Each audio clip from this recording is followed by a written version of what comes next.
wanti isinitti himu dhugaa dubbachuudhaafi wal baruun gaariidha.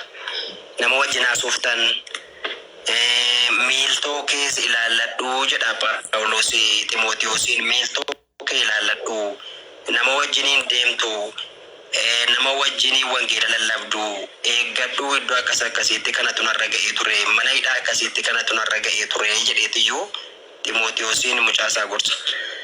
Kanaaf iyyuu obboloota koanii keessumatti warri shamarran duwwaa miti amma kanaan boo'aa jiru. Iddoo kana obsa waan asitti mu'anii mucaa tokko iddoo kana utuu akkasittiin namoota achitti erga jedhee nama 17 birrii miliyoona 2 walitti qabee gurbaanii Dubaay irraa akka daldalaatti birrii ergisiisaa ture. Kun jalqabni isaanii waan muraasa si milkeessu beektee amala hattoota.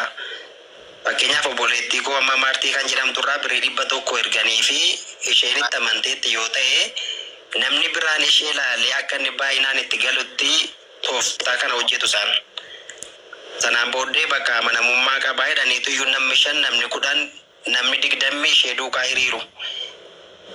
Erga ishee duukaa hiriiranii birriin kun galee booddee gaafa birrii guddaa argatutu bilooki godhanni jara waan ta'eefi birrii miliyoona 2 tuqaa wayii mucaan kun gaafa inni fuudhee dhuguma isaa hojjeta. Mucaan kun nama beekudha. Isa bira rakkinni hin jiru. Isuma dhugaa ijoollee sanaaf jedhee waa mata immoo fayyadamee ergaa jira ture. Inni Dubaay sun bilbila isaa hin cufatee warri nama 17 kun isa ajjeesuudhaaf lafa inni jirutti itti marsanii turan. Asumatti jechuudha. Sana booddee mucaan kun miliqee gara biraatti badee ammas barbaadaa jiru. Ijoolleen kun arganii ennaan ajjeesuudhaaf. Kanaaf iyyuu ajjeechaa kana kan kaase hojii hannaa kanadha. Adaraa danda'ame itti Waaqayyoon kadhadhaa. Maatti waan ani argu jechuudha. Gaafa nyaataman Waaqayyoon naa kadhadhu, irratti Waaqayyoon nu waamaa, akkas godhaa minaamin jedhaniiti iyyuu waan adda addaa dubbatu. Kun waan baay'ee sammuu namaa dhukkubsu waan ta'eef adaraa danda'ametti Waaqayyoon ni mana isin fuudhee ba'ee isinii wajjinaa ta'uun jedhaanii adaraa Waaqayyoon sodaachaa, Waaqayyoon kadhachaa. Kallattii ammoo obboleessi koo obsaan kaasee shamarran iddoo kanarra jirtan na dhaggeeffachaa jirtan ani baay'ee akka jaarsaatti naasaa malee umuriin koo ijoolleedha. Dhimma jaalalaan wal qabatu kana, dhimma tidaariidhaan wal qabatu kana jaalala feekii keessan galinaa. Anis itti deemaa jira, keessumaan jira garuu akka sagalee Waaqayyootti waan isinitti himu qarshiin jaalala fiduu hin danda'u. Jaalalli gaariin garuu qarshii fiduu danda'a, jireenya fiduu danda'a. Jaalalli onlaayiniin jiru, jaalalli ooflaayiniidha. Daayirektiidhaan wal bira ta'anii haasa'aniitu waan hundumaa akka namaatti, akka nama sammuu isaa fayyaa ta'e tokkotti, akka kiristaana sirrii tokkotti, akka nama barate tokkotti waan barbaanne wal gaafannee waa akka kiristaanaatti disippiliinii qaba. Disippiliinii kiristaanaatti waan ta'eef wal bira ta'anii haasa'anii fuula wal ilaala. Maaliif namni hafuuraa yoo seexanaatiin geggeeffamu namni onlaayinii miti konnekshinii jaalalaa kanu. Wanti isheerraa atiraaktii godhu jiraachuu qabaa. Fakkeenyaaf obsaan as keessaa namni tokko jaallattee jirta taanaan obsaa isa onlaayinii ilaaltu kanatu hin taane ooflaayinii obsaa wajjin wal beekuun dirqama. Because atis waan inni fakkaatu ilaaluu qabda. Maaliif yoo jettan namni hafuuraa wajjin jiraata miti, fooniinis fiizikaalaanis wal biraa boriitu abbaa isaa, haadha isaa, inni isaa, haadha manaa isaatti garuu hin maxxanaadha. Macaan qulqulluu mitiire.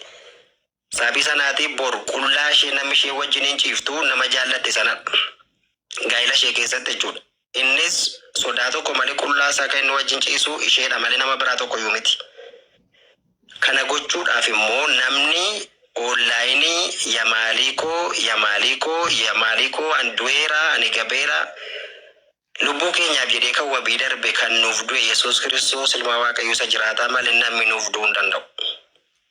Inni kun feekiidha. Yoo ati bakka ani si du'eera namni tokko amma tuuti naa du'i jettee gara du'aatti hin deemu. Du'uu miti inni of rogochiisuu hin barbaadu. Kun sensitiifiidha jechuudha. Haala namni itti fayyadamu seexanii nama keessa kaa'ee jaalala nama keessaa balleessee yamaloko minaamin inni jedhu kuni hojii maanii wargisiifame gaariidha. Wakabaa minaamin hin barbaachisu kiristaanotaaf keessumatti jechuudha. Sababii sanaatiif inni isinitti hafu boriitu iyyuu hin danda'ama. Yamaalikoo jechuun maqaama keessan isa sirriidhaan si waamee Yesuus Kiristoosiin keessatti Waaqayyo isa waan hundumaa uume kana keessatti sodaa Waaqayyoo beekee namni wajjin haasa'e gaariidha. Bakka amma maalidha online kanarraa maalidha wal waamuu koodee koo jedhu yaa bareedduu koo jedhu yaa nama keenyaa jedhu yaa nama koo jedhu bakka wakabaatu baay'ata. Wakabaa kana keessaa baanee akka yaada Waaqayyootti akka seera Waaqayyootti akka sagalee Waaqayyootti jabaadhaa waliin jennee akka dubbii Waaqayyootti deemuu qabna. Kanaaf Waaqayyo akkas jedha macaafaa fakkeenyaa boqonnaa 19:14 irratti qabeenyaa fi badhaadhummaa abboota irraa dhaaluudha. Haati manaa garuu kennaa Waaqayyootidha. Manaaf badhaadhummaan abboota irraati. Haati manaa garuu kennaa Waaqayyootidha. Badhaadhummaan abboota irraa dhaalamaa dhaalaan kan dhufudha. Garuu haati manaa kennaa Waaqayyooti waan jedhuufi nuuf wakabaan hin barbaachisu walumaa galatti. Kanaaf Waaqayyo guddaa sinaa eebbisu. Eeggadhaa jabaadhaa gooftaa keessanitti jabaadhaa. Waaqayyoon warra gaaffii jala jirtan gaaffii keessaniif deebisaniif haa ta'u. Ani wantan jedhu obsaa godhiifamaa naa godhi malee nama tokkoof haa ta'u nama lamaaf haa ta'u kadhannaa wayitu laphee koorra jira beektaa. Ani yeroo baay'ee tuun haasa'urraa baay'ee waa'ee Waaqayyoo kana dubbachuun natti tola. Yeroon waa'ee Waaqayyoo kana dubbadhu immoo hafuura qulqulluutu dachaa jireenya koo irratti dabalama. Waa jireenya kootii tootaalii amma ta'e karaa keessaa si faana naasaa malee asirratti haasa'uun barbaadu. Waan tokkoon isinitti maaka ergaatti qabadha. Haannaan waan seensuu rakkinaa keessatti gadi jettee mimmaan gaddaa dhangalaasaa Waaqayyo isheetti maxxitu addabaabaa irratti ba'ee mul'ate. Waaqayyo addabaabaa irratti jalqabee suuqa keessatti xumura utuu hin taane suuqa keessatti jalqabeetiyyuu Waaqayyo addabaabaa irratti dhimma namaa baasa. Namni addabaabaa irratti waa'ee kee jalqabee suuqatti si galchee si biraa deebi'a. Waaqayyo garuu suuqa rakkinaa keessatti dhimma namaa jalqabeetiyyuu dirree galataatti nama baasa. Gaafa Haannaanii dura Waaqayyootti gadi jettee akka dubartii machoofteetti Waaqayyootti gungumaa turte namni akkas jedhanii turanii dhaqeetii isa machoofte kana of keessaa baasii jechaanii turan. Dhaqee of keessaa baasii jedhaniitu dubartii machooftuu taate. Dubartii akkuma ittiin jiraattu yookaan karoora waan hin qabne fakkaatte yeroo sana. Waaqayyo garuu iyya Haannaa utuu isheen hin iyyin iyya Haannaa dhaga'eeredhe. Sagaleen Haannaa namoota baay'ee biratti hin dhaga'amu ture. Poleetikoo Martii kan jedhamtu dhaggeeffadhu. Sagaleen Haannaa addabaabaa irratti bahee hin dhaga'amne. Rakkina ishee kana qabatteetiyyuu gadda garaa ishee Waaqayyoon duratti gadi jettee dhangalaafatte. Imimmaan Haannaa lafatti hin roobne. Harka Waaqayyoo irratti roobe. Namni imimmaan namarraa haqee namarraa dhaabuu hin danda'u. Namni rakkina namaa bira ga'ee akka garaa ofiitti namaaf ta'uu hin danda'u. Waaqayyo garuu akka namatti hin deebinetti imimmaan gaddaa namarraa dhaabaa. Imimmaan Waaqayyo namarraa haqe immoo lammata namatti hin deebi'u. Haannaan karaa Peniinaatiin utuma doorsifamtu utuu boosuu karaa lubichaa karaa Eeliitiin utuma boosuu Waaqayyo gaaf tokko biraan ba'ee kadhannaa ishee hin dhaga'ee iyya ishee dhaga'eeredha. Asaasa Haannaan dura Waaqayyootti hasaaftutu iyya guddaa ta'e mul'ate. Gaafa isin dhugaadhaaf jiraattan, gaafa isin Waaqayyoo wajjin deemtan, gaafa isin Waaqayyoo wajjin jiraattan asaasa keessantu iyya guddaa ta'a Waaqayyo irratti. Warra amantanii amiin jedha. Asaasa kee Waaqayyo maal godhaa? Iyya guddaa ta'etu dura Waaqayyootti mul'ata. Waan ati sagalee guddaa baaftee dubbatteef miti. Waan ati namoota baay'ee wajjin haasofteef miti. Waan ati addabaabaa irratti baatee namoota baay'ee wajjin mari'atteef miti. Waaqayyo asaasa namaa caaffata garaa namaa ni dubbisu. Inni dhoksaa garaa namaa caaffata isa keessaa waan namni garaa keessatti yaadu ni qotee mul'isu Waaqayyo ol baaseetiyyuu dirree galataa irratti akka namni ba'e mul'atu godha. Haaleluyyaa. Haannaan akka jette of tuulummaa keessanis dhiisaa. of tulummaa keessanis dhiisaa jette. Waaqayyo ol kaasa jette. Waaqayyo gadi buusaa jette. Isheen kaleessa dhabduudha jedhamte haadha ijoollee baay'ee taateette. Waaqayyo gadameessa koo Saamu'eelin yaadateette.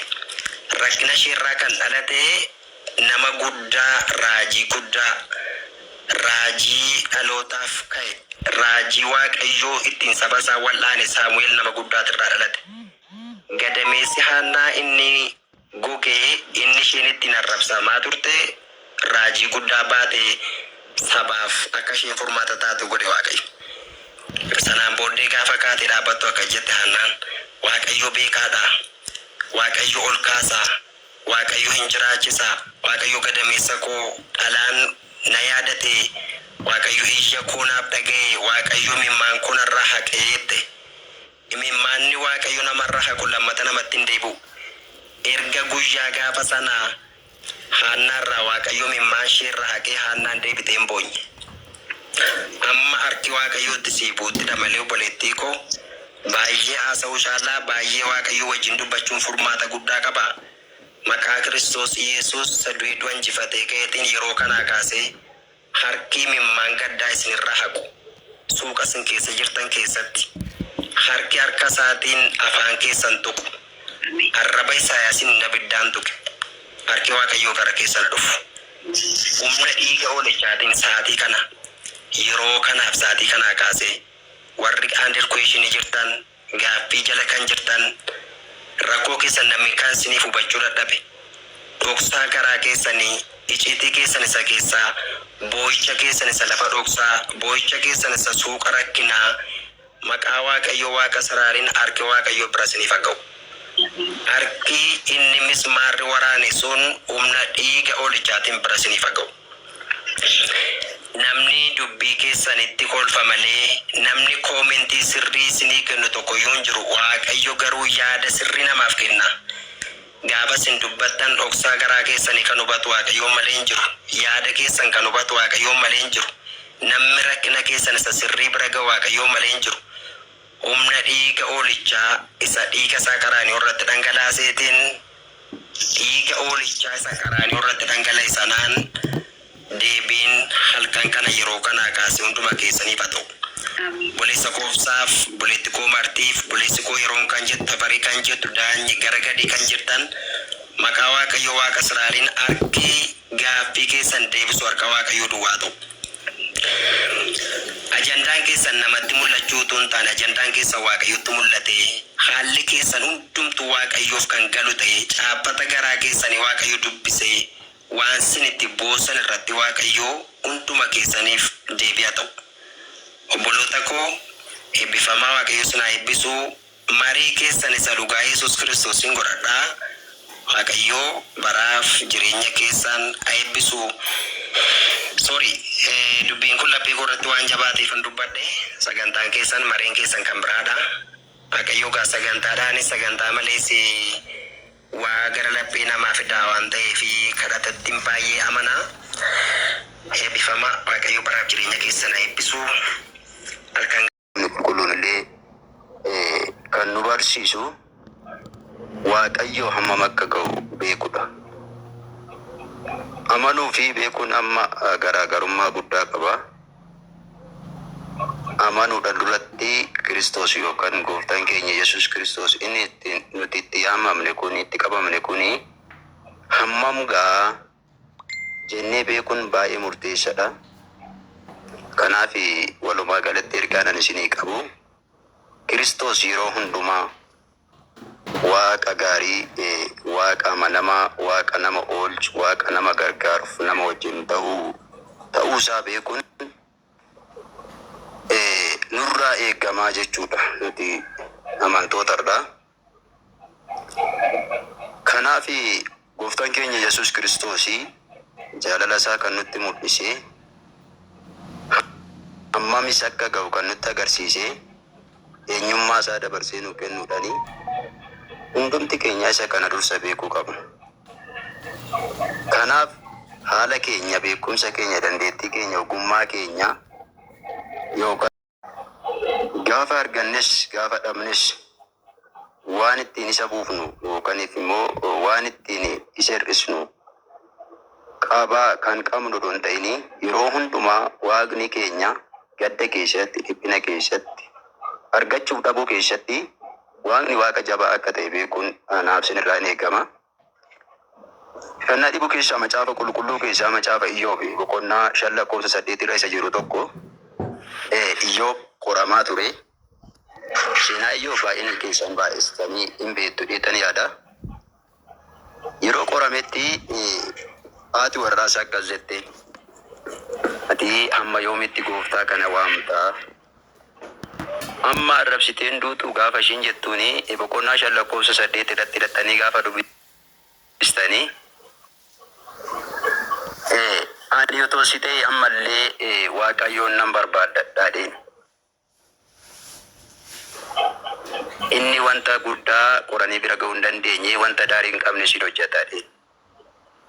Maal siin jechuun barbaade gooftaan keenya Yesuus Kiristoos argachuu keenya dhabuu keenyaan gadduu keenyaan gammachuu keenyaan hin madaalamu. Kanaaf hundumti keenya iyyuu yoo nuttis tolee yoo nuttis toluu baate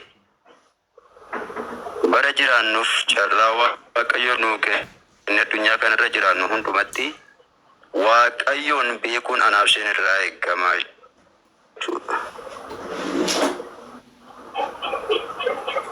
Itti dabalees macaafa qulqulluu boqonnaa 29:1 irratti gaafa dubbatu sagalee waaqayyoo yaadaan isin yaadu sanuma duwwaatu beekaa innis yaada isin gara fuulduraatti eeggatta isinii raawwachuuti malee yaada isin balleessuu miti.